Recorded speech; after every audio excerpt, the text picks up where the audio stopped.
Hello, my name is Nicole Hitt. I'm an admissions counselor here with the Institute for Study Abroad, or IFSA. I'm going to discuss essentially for those who are applying to Cambridge through IFSA for the semester programs, so for fall, spring, or for the combined semesters or the academic year. So I am an admissions counselor here, which means that I advise for various programs. I advise particularly for programs in the United Kingdom. So I advise for University College London, or UCL. I also advise for King's College London, KCL, Oxford. I also advise for a summer program in Oxford, which is St. Peter's. I advise for Pembroke with the semester programs and also their summer program too. And that is primarily my portfolio in addition to LSC academic year and LSC summer. I'm going to be discussing three areas today: applying to Pembroke/Cambridge and what that means if you're applying through IFSA, and also the course structure. Pembroke, very similarly to Oxford, has a unique system that is different from the United States. So what that basically entails.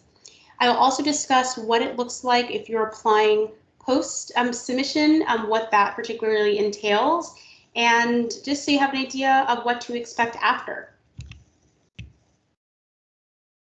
So the minimum GPA that usually Pembroke sees is a 3.75. They still will welcome applications that are a little bit lower and kind of on the verge of this particular threshold. They do want students to provide a supplemental statement to basically explain any mitigating circumstances that may have resulted in a GPA that isn't at a 3.75 or above. And the reason for this is basically Pembroke is a very selective institution, and the competition for visiting students is also very, very, very, very competitive. So as a result of that, that's just usually what they see as 3.75 or above. So of course, with the last couple of years with COVID and changes with learning modalities and formats, and there have been a lot of different things that may have happened just in relation to that, or just personal circumstances. It can relate to a lot of different factors that may have changed a student's GPA or just in general. So really, it's just a matter of providing some kind of statement that gives more context about a student's GPA, because in total or overall, a GPA does not fully represent a student's potential or their ability or who they are as an individual or their essentially who they are as a student. So there's a lot more to what a student can bring to a college and to Cambridge, more than just what their GPA, a quantitative number can essentially provide. So the supplemental statement just gives more to that. Of course, Cambridge sees a lot of students who have a 3.75 GPA or above. But again, they still welcome applications that have are on the borderline or a little bit lower than that, with a supplemental statement to explain that. And more information is also on their website directly regarding this application process too. So of course, the criteria: a clear articulation of your academic goals. So via the application or applicant summary, there are various questions and various prompts. We're asking about your goals, what will you be doing, or what kind of what does your career look like in terms of your academics, and what courses do you intend to take. Of course, there may be times where you're not entirely sure what you're going to be taking in a year or 2 years, depending on what year you currently are in college or university, and that's okay. However, having an idea of what your goals are and what you have academically as it relates to your studies going to Cambridge is important, and being able to articulate that effectively in the particular word count that is basically limited for this particular item is important. So that is where the clear articulation of your academic goals is important, and relating to those particular prompts. Of course, strong independent study skills. So when you go to Cambridge, you're going to have to engage in weekly sessions of supervisions, which is really unique, where you have basically in-depth study. So this could be quite different than it is in the US for some schools and for some students. It may differ in a lot of ways. And even if you go to a certain school where you do engage in a lot of independent study skills and a lot of in-depth study of a particular subject, it is still going to be very, very different. So being able to understand that the time allotted, even if you have only 1 hour a week of a supervision and this in-depth study, and there may not be as much course in class time, there's going to be a lot more time you're going to have to engage in other work. So that's going to be a little bit different with this particular system in the UK versus US. Also, ability to synthesize and articulate your learning verbally and in writing is going to be a huge part of the learning experience while you're in Cambridge. And being able to do that is how they're going to be able to kind of discern that is through your writing samples and also through academic references. So your references are individuals who have taught you in a subject previously or currently, and are able to give a sense of who you are in the classroom and as a student. And your writing samples are going to give the tutors who are going to evaluate your application and the visiting students administrators specifically an indication of your academic abilities. And it gives them a sense of who you are as a student, and particularly with the supervision once a week in the particular course that you will be taking, which is going to be done in consultation if you receive a positive admissions outcome. That is incredibly important to see how you write and your ability to also communicate. Since that will be a huge aspect of your academic experience while at Cambridge. So this is a huge part of why the writing sample is important, and selecting writing samples that are able to communicate your best abilities. And more importantly, of course, which particular samples you are choosing, one at least in the area that you hope to pursue while at Cambridge is incredibly important. So one can be in an area that is in a different particular subject that is not in one that you are hoping to pursue at Cambridge, but it may demonstrate a particular area or interest or a particular writing style or something of the sort that you feel really demonstrates your capabilities with writing.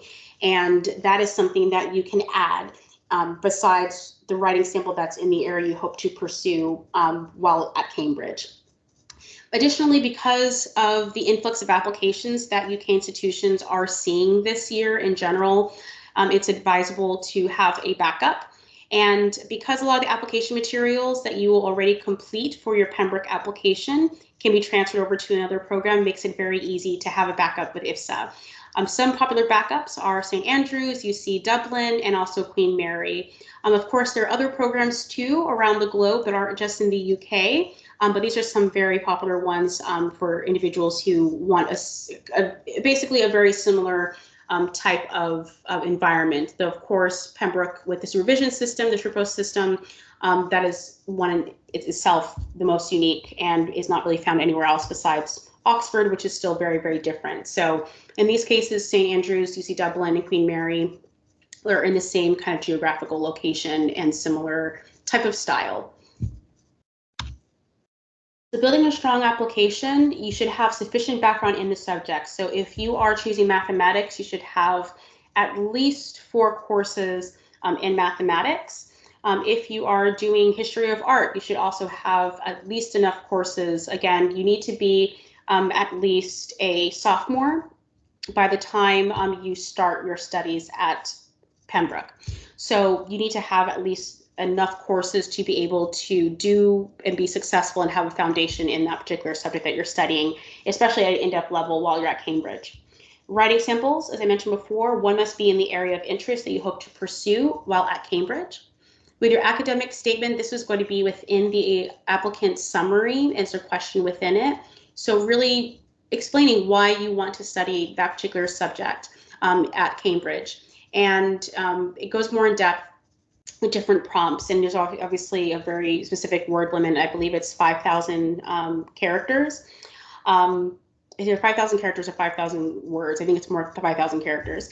But in general, of course, instructions are all on the IFSA portal. However, with the academic statement, which is again within the applicant summary, you really want to make sure that you're responding and you are not going on too many tangents. Because it is important that what you are writing, again, is getting communicated to the tutors who again, are going to, at some point, possibly be the individuals who are going to place you with the tutors in the subject area. So it's important that you're communicating your writing clearly, and you're also doing so efficiently, and it also is not tangential. Choosing your references wisely, it is most important that you have strong references who are able to support your candidacy at Pembroke and your study abroad education than having individuals who may be the most renowned in a subject but cannot write a strong recommendation for you, and instead write a poor recommendation for you. So it is more important that you have strong recommenders who can talk about who you are as a student, as a person, your interests, your abilities, and who you are than anything else, more than anything. So that is more important. And even if they're not in the subject area that you hope to pursue, again, it is more important that they provide strong recommendations for you. And of course, the admissions deadlines, March 15th for the academic year, and for fall, April 1st for spring by 11:59 p.m. The portal does not close. However, the next phase would then just basically open after you submit. But starting on March 16th, when all the application materials and everything is in, essentially, we start submitting your application to Pembroke. Granted, we have no questions about your application. We basically proceed. So if everything is in, there shouldn't be any delays. And the sooner we have everything in, the sooner we submit, the sooner you'll be able to hear back from Pembroke. Submissions materials. Again, you should not submit directly to Pembroke if you are applying through IFSA. If you do that, then you are doing duplicate applications, and that is not advisable, and one of them will have to be dropped and communicated between me and Pembroke. So just understand that if you choose to apply directly to Pembroke, then you'll need to let me know that that's what you choose to do, and I will happily, per your request, withdraw your IFSA application. Or alternatively, you need to let Pembroke know you wish to withdraw your direct application and are applying through IFSA. There are benefits, of course, with going through IFSA. Of course, you get on our website, there's information about what that looks like, but we provide insurance, we provide on-site support directly in London. So if there are any issues with health and safety while you're navigating your academic experience, your personal experience, you have staff who is directly there throughout your tenure and your journey while abroad to support you while you were there directly. And that is completely separate from whatever support is at Pembroke. These are on support staff who is with IFSA that are directly for you. And that can be really helpful, especially if you're going abroad for the first time and aren't sure how to navigate certain items or certain things. They're there to help you and actually live in the UK and in London. In addition to that, again, we provide health insurance, we provide an orientation, we provide a lot of other services and support, not just me as an admissions counselor navigating all these different items and advocacy between the time you apply all the way through the time that you leave, but also with travel when it comes to navigating visas, health and safety matters relating to travel or with COVID. All of those types of issues, we provide those supports to you just by going through IFSA. So those are some of the benefits when it comes to applying through IFSA and what it means through IFSA Pembroke versus applying this through Pembroke as a direct enroll student. So admissions materials, supplemental statement, again, if your GPA is below 3.75, even if it is a 3.74, I would say if it's like a 3.73, 3.72, you should still probably do one just to have, because it specifically states on the Pembroke website that if it's below 3.75, a supplemental statement should be provided. You should have 2 years of study completed prior to entry. So if you are currently a first-year student, you are not eligible, unfortunately, to apply to Pembroke, and you will need to wait until next year to apply. Passport copy, we will need a copy of your passport to be uploaded to the portal, even if it is expired. So even if the debt that basically expires between expiring this particular semester or upcoming, we still need a copy of that. It is okay if that is the case. What we'll do is also generate a placeholder, but we need those details as well. Most important thing is if you do not have a passport copy because you're currently in the renewal process, you'll need to make sure that you do select the box that says renewal. I'll also go more in detail about this process in a moment, but we do need a copy of the passport uploaded to your IFSA portal. For your transcript, we will need an official copy, not an unofficial copy from your particular institution website. It has to be official. Most institutions use Parchment or National Clearinghouse. You have to check your institution's website on the registrar's office specifically for this information, but usually it's pretty easy to do electronically. I do not recommend doing it via mail because it can take a long time, but usually just sending it to admissions with an S at IFSA-Butler.org is the fastest, easiest way to do so. And it needs to be from all institutions attended. So even if you were a dual enrolled student, just like I was in high school, you will need to have official transcripts from all those institutions attended where you received credit. For the applicant summary, there are quite a bit of questions and so on in that particular item. Ideally, please upload either a Microsoft document, a DOCX, or a PDF answering those particular questions. And please ensure that you are answering each of those prompts and those questions. It is incredibly important that you do so. You can either apply for 1 or 2 subjects. So the subjects I'll discuss in a moment, but that is instructions on the Pembroke site as to how many subjects you can apply for. There are different particular exceptions like mathematics, where if you do apply for mathematics, that's the only subject you want to apply for, you do also have to choose a second subject. So that's really where that comes in.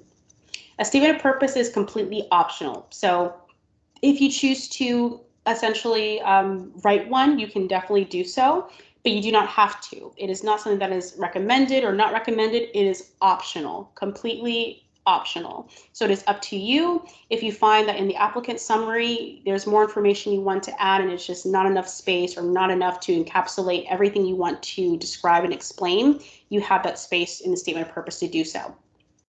The academic recommendations, 2 are required, and then 2 writing samples are also required. You should expect an admissions decision between 3 to 5 weeks from submission.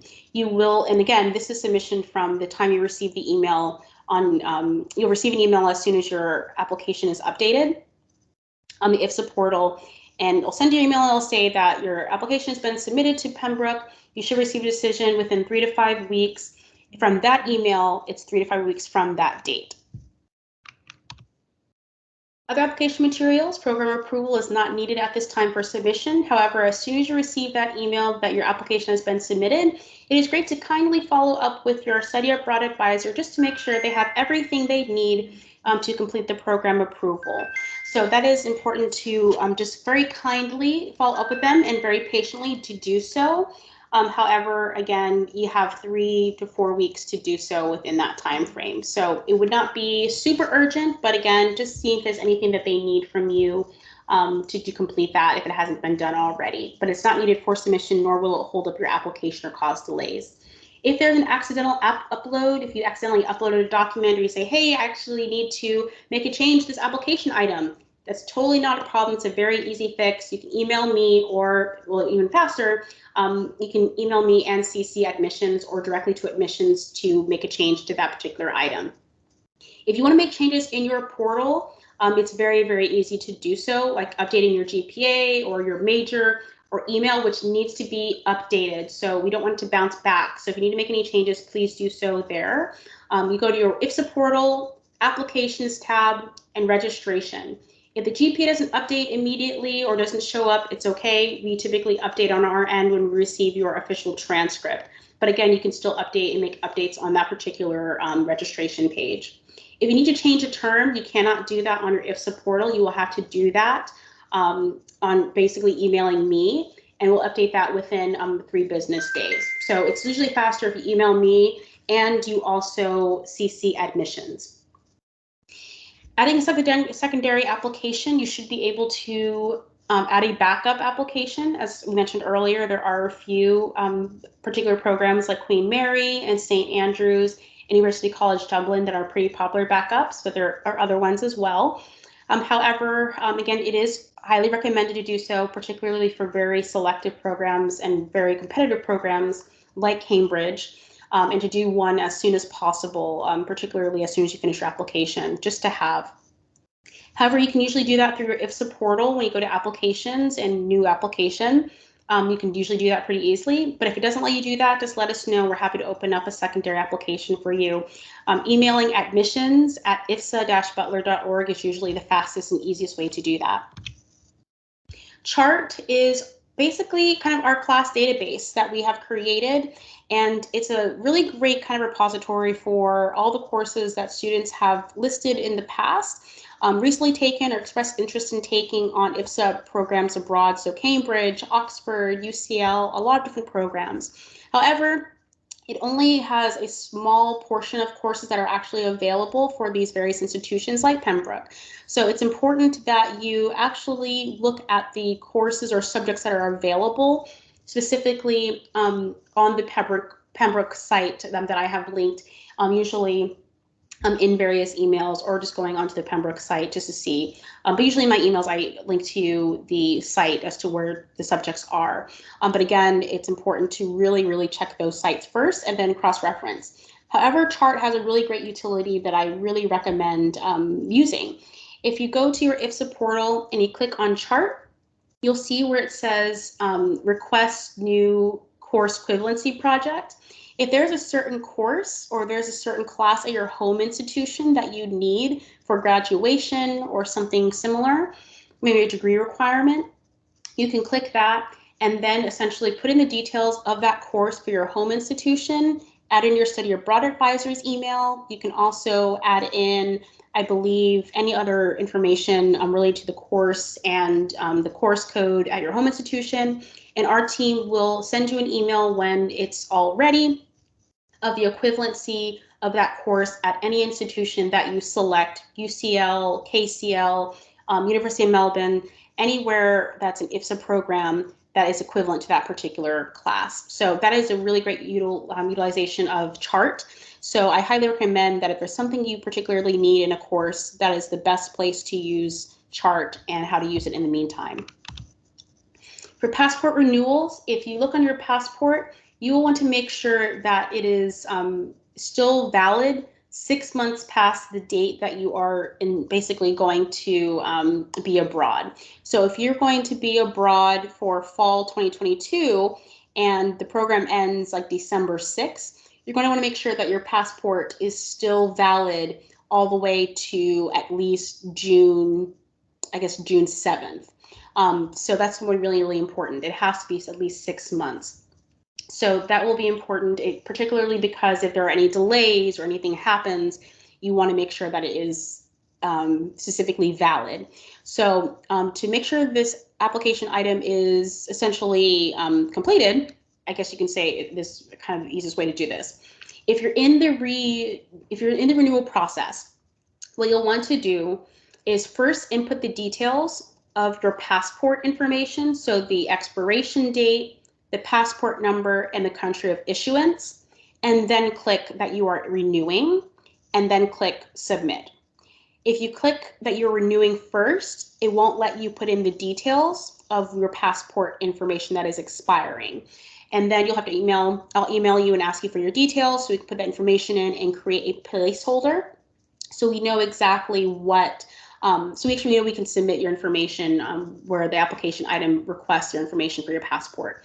So I recommend first putting in the details of your expiring passport details and then clicking the checkbox for you that you're renewing your passport. If your passport is not renewing, then this is going to be pretty easy. You just put in the details of your passport, you click next or submit, and then the next page will then prompt you to upload a copy of your passport page. You only need the first page of your passport, which has the photo and the details, not the following pages afterwards. So hopefully that makes sense in terms of that. If you are renewing, it's going to remain in the started phase. However, we can still move forward with your application, but you need to make sure that you select that it is in renewal. Once you receive your valid passport, if you're in renewal, and then finally it is now valid and it is no longer expiring or set to expire, then you can go back into your portal, upload the copy and change the details to what has been updated to, and then click submit and move forward. If you have any trouble, you can always email me. I'm happy to help, or admissions@ifsa-butler.org. But pretty much if you have not begun the process of renewing your passport, I would do so now, as it's almost up to, I think the regular processing time was 8 to 11 weeks. I believe for expedited was around 7 to 9, maybe it was 5 to 7 weeks. So this is the ideal time to renew your passport no matter what. Scholarship applications. So if you are currently applying for fall or academic year, so this would be as of right now, the prior deadline was March 1st and the final deadline is April 1st. If you're applying for spring 2023, then the prior deadline is October 1st with the final deadline of November 1st. So those would be the two particular deadlines that would apply at this particular time. So if you're interested in applying, you can go to the website that you see on the screen there, or just type in IFSA-Butler.org and look up for scholarships.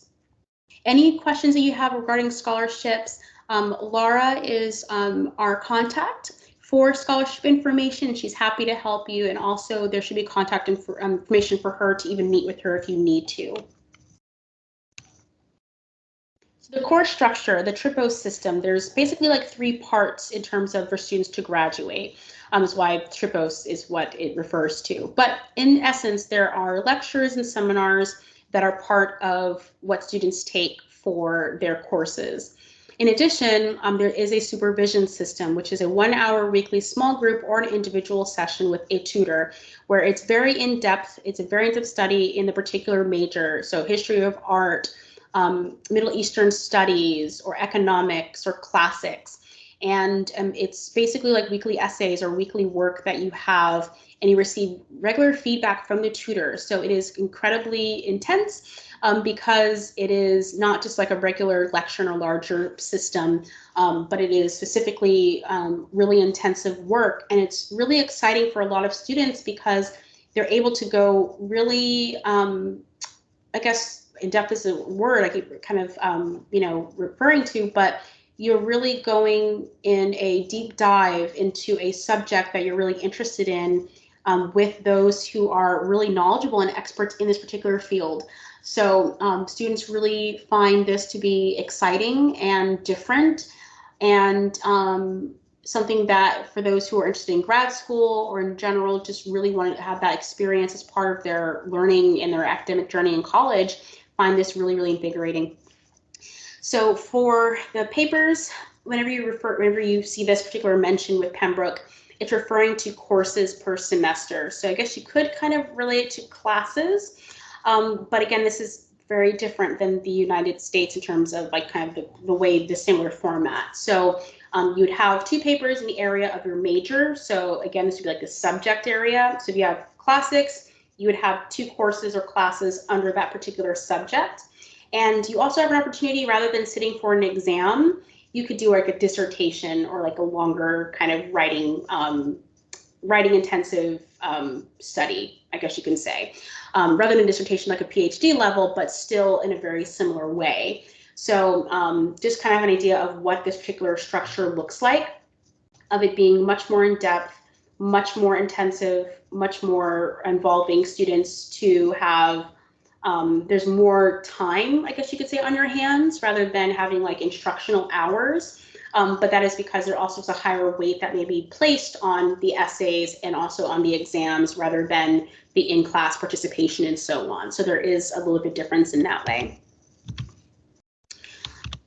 So in terms of the post submission, what this would look like on your portal, and apologies for this being so small due to how this works. But essentially, the first screenshot that you'll see is after you submit the materials on your application portal, you will see this particular note at the top showing on your portal. It will let you know that you've completed your application materials. I, Nicole, or the team with admissions will be reviewing your application and submitting it shortly, which means we'll be submitting it directly to Pembroke specifically. If there are any questions that we have, we'll reach out to you, which is why it's important to have the most updated email. And otherwise, if everything looks good, we'll basically submit your application and move forward, and you'll receive a notification regarding your application. There is no submit button. So as soon as you finish the application items that we mentioned earlier, you'll receive this particular note on your portal. If or rather when your application is submitted, you will see the bottom kind of note on your portal. So this will be the two different notes that you will see on the top. And again, there is no submission button. However, you will see application items, other application items, or rather I shouldn't say application items, but you'll see other items that will appear, such as like vaccination status or like a UK visa form. All of those items are just like the next stage in the process. You do not have to complete any of those items until you receive a decision from Cambridge, which would basically come from me. So you don't have to do anything until you receive a decision after you complete those items. The only thing that I recommend doing in the meantime is making sure your passport is renewed. That is the only thing. And if there's any other items that on your application was like outstanding or anything of the sort, completing those, but pretty much after that point, you don't have to do anything. You can kind of take a break and relax and focus on other things in your life. So beyond that, I would say this is really the only thing that you would have to kind of just see in terms of status updates on your application. But again, there's nothing you have to do after this point. There is no submit button, and there's nothing you'd have to do beyond this point. So hopefully this has been helpful in terms of information regarding submission for Pembroke semesters, spring, fall, and the academic year. And if you have any questions, please do not hesitate to email me at the email address here and springer@ifsa-butler.org, or you can also email admissions, ADMISSIONS, @ifsa-butler.org.